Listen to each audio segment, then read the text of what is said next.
Opposition ਨੂੰ ਆਪਣੀ ਕਾਰਕਰਦਗੀ ਤੋਂ ਸ਼ਿਕਸਤ ਦੇਵਾਂਗੇ। पंजाब असैम्बली नाल खिताब करते हुए वज़ीर आला मरीम नवाज़ ने कहा है कि अल्लाह का शुक्र है कि असी माली साल 2024-25 का पहला बजट पेश कर दिता। मैं बड़ी आजजी तो इस अवाम के सामने सूबे के अवाम को यह कहना चाहती हाँ कि अल्लाह का शुक्र है कि असी पाकिस्तान की तारीख का पंजाब की तारीख का सब तो बड़ा बजट पेश किया।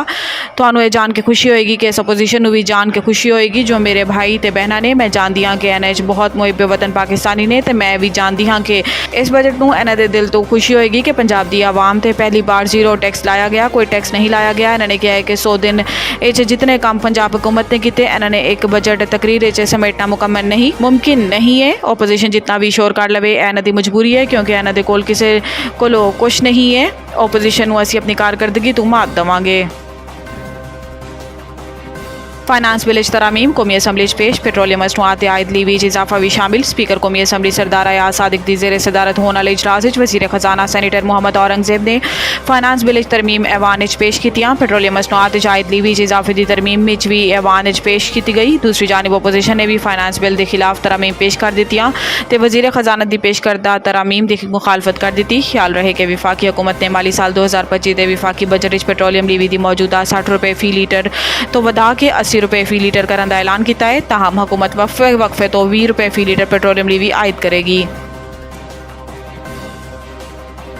तौहीन अदालत के सुप्रीम कोर्ट ने मुस्तफ़ा कमाल ते फैसल वावड़ा की मुआफ़ी कबूल कर ली। सुप्रीम कोर्ट ने फैसल वावड़ा ते मुस्तफ़ा कमाल की गैर मशरूत मुआफ़ी कबूल करते हुए दोनों के खिलाफ तौहीन अदालत का नोटिस वापस लै लिता।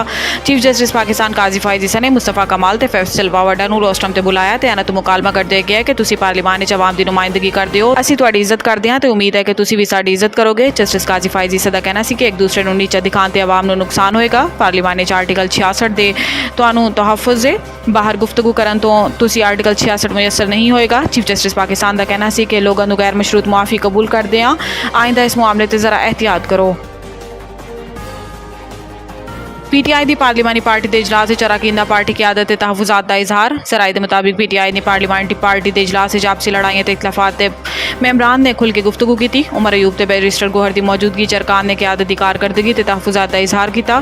जराए के मुताबिक एक मैंबर ने इंकशाफ किया है कि उमर अयूब के इस्तीफा देंदे ही मुतबादिल पंजाब तो लाने की कोशिश शुरू करांगे। जराए का बताना है कि अरकान ने राय दी है कि शेख वकास अकरम को उमर अयूब के मुतबादिल के तौर पर सामने लाया जा रहा है।